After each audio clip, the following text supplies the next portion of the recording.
श्री जय हिंद किसान भाइयों।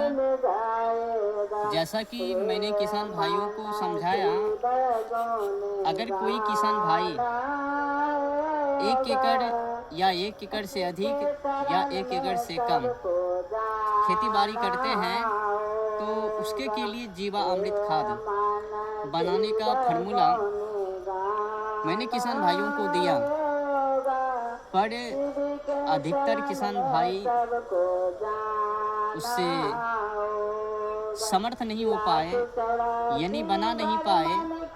और जब मैंने कहा किसान भाइयों को, अगर आप लोग नहीं बना पाइएगा तो हम आप लोगों को बनाकर आपके घरों तक पहुंचाएंगे।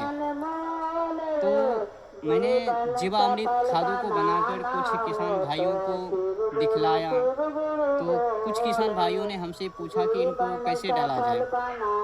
तो जब मैंने उनको बताया, अगर मैं आप लोगों को एक कट्ठा पर 2 केजी जीवा अमृत खाद, या मानिए कि जितना मटेरियल बनता है 1 एकड़ के लिए, जैसा कि मैंने किसान भाइयों को बताया कि 1 एकड़ खेती के लिए 15 केजी गोबर, 15 केजी मूत्र, 1 केजी दाल का आटा, 1 केजी गुड़ यानी शक्कर गीला वाले, और 1 केजी मिट्टी पीपल की जड़ों से या बरगद की जड़ों से। तो ये सभी मटेरियल को मिला करके 10 से 15 दिनों के लिए छांव में रखना है, धूप से बचा करके।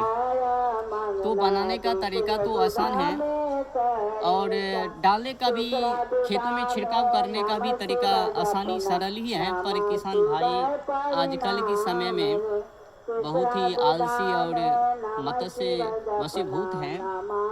तो उसी किसान भाइयों को सुविधा के लिए मैंने जीवा अमृत खाद को, जैसा कि कुछ किसान भाई शिकायत किया कि हम जो अगर 1 लीटर जीवा अमृत पर 10 लीटर पानी डालते हैं और 10 लीटर पानी को खेतों में छिड़काव करेंगे, तो उस हिसाब से जैसा कि आपने फार्मूला बताया 1 एकड़ के लिए, तो कुल मटेरियल 33 केजी हो जाता है। और 33 केजी मटेरियल को हम जब 10 से गुना करते हैं तो बहुत अधिक पानी हो जाता है। अब तो हम लोगों के पास छोटे खेती बाड़ी तो है ही नहीं।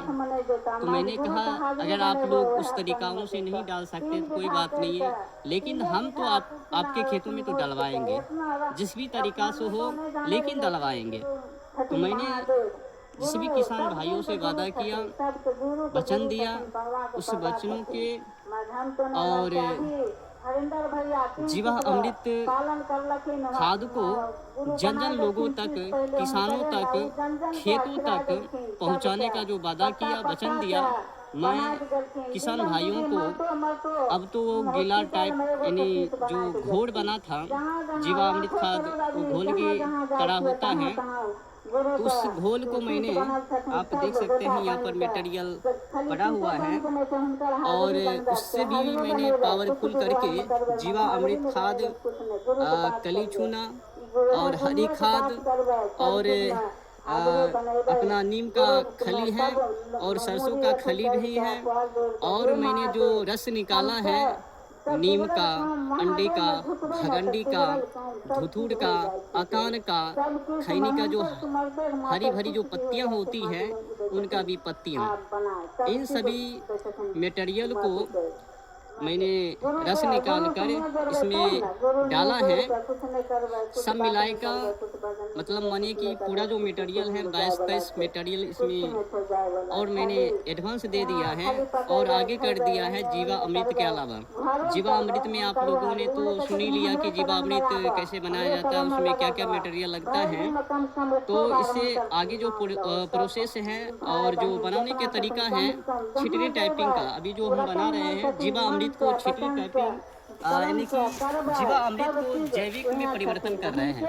ये जैविक खाद नहीं है, हालांकि जैविक की ही तरह से, उन्हीं की तरह मैं बना रहा हूँ। अभी यहाँ पर मटेरियल पड़ा है और वह है, और हमारे हाथों में इसमें नीम का खल्ली और नीम, धतूर, आकान, भगंडी, अंडी और हरी भरी जो पत्तियाँ खैनी तंबाकू का होता है उनका, और जो सरसों का खली है वो भी है, और कई मटेरियल मैंने इसमें डाला है। और यहाँ पर आप देख रहे हैं नीचे सड़ा हुआ गोआ है, और ऊपर जो देख रहे हैं छिड़काव मैंने किया, ये जीवामृत खाद है।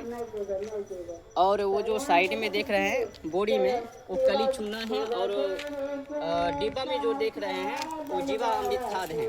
तो ये सभी मटेरियल को आज मैं बनाऊंगा और किसान भाइयों को दिखाऊंगा कि किस तरह से बनाया जाता है।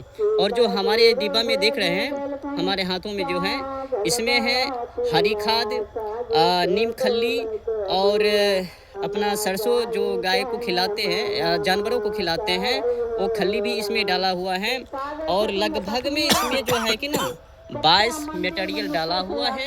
किसान भाइयों को किसी तरह से कोई दिक्कत, यानी जो किसान भाई खेती बाड़ी करते हैं, खेतों में कोई समस्या ना हो, उखड़ापन को हो या कीड़ा मकोड़ा का हो, या उपजाऊ अधिक नहीं हो रहे हैं, उपजाऊ में कमी है, या मानिए कि खेतों में कैल्शियम, पोटेशियम, मैग्नीशियम, सोडियम जो भी कमी है, उस सभी कमियों को ये दूर करेंगे, दूर भगाएंगे। और जो डीएपी यूरिया खाद को, रासायनिक खादों को खेतों में डालते हैं, उससे जो बंजरपन आती है ना, उस बंजरपन को भी ये जो खाद मैं बना रहा हूँ वो दूर करेंगे।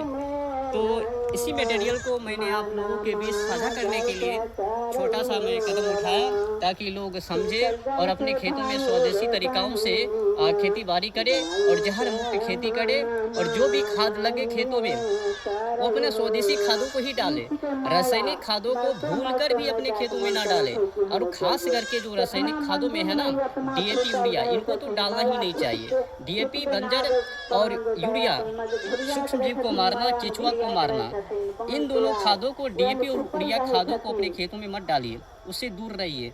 और जो अपना मैंने, जैसा कि मैंने आप लोगों को समझाया कि अगर आप जीवामृत खादों को अगर जैविक में परिवर्तन कर रहे हैं, तो उसमें ये सभी मटेरियल को डालना है, जैसे कि मैंने आप लोगों को वीडियो में बताया। तो आज इसी पर अपनी वाणी को समाप्त करता हूँ। जय हिंद, जय भारत।